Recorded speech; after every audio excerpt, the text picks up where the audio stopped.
ইসলামী আন্দোলন বাংলাদেশ ইসলামী রাজনীতি করার কারণে বাংলাদেশে লস হয় নাই, লাভ হয়েছে, যেটা বর্তমানে বাংলার মানুষেরা দেখতেছে। ইসলামী আন্দোলন বাংলাদেশ যখন রাজনীতি শুরু করছে তখনকার সময় আলেমেরা বলতো যে বাংলাদেশের প্রচলিত রাজনীতি যেটা গণতন্ত্রের রাজনীতি, এটা হারাম, এটা করা যাবে না, এটা কুফরি। তখন ইসলামী আন্দোলন বাংলাদেশকে অনেক ঘৃণা করতো, অনেকে অনেক কথা বলতো। আর বর্তমানে ইসলামী আন্দোলন বাংলাদেশের কারণে বাংলাদেশের হুজুররা এত বেশি ইসলামী রাজনীতিতে যোগ দিতেছে যা অগণিত।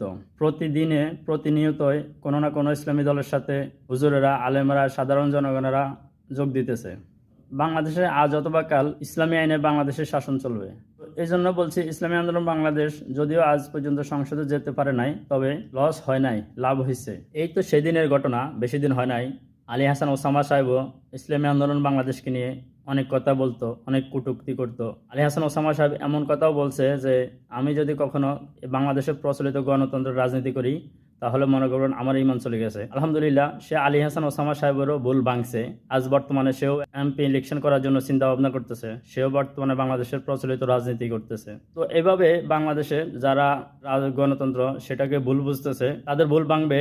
অবশ্য তারাও ইসলামী আন্দোলন বাংলাদেশের সাথে যোগ দেখ বা অন্য ইসলামী দলের সাথে যোগ দেখ, অবশ্য যোগ দেবে।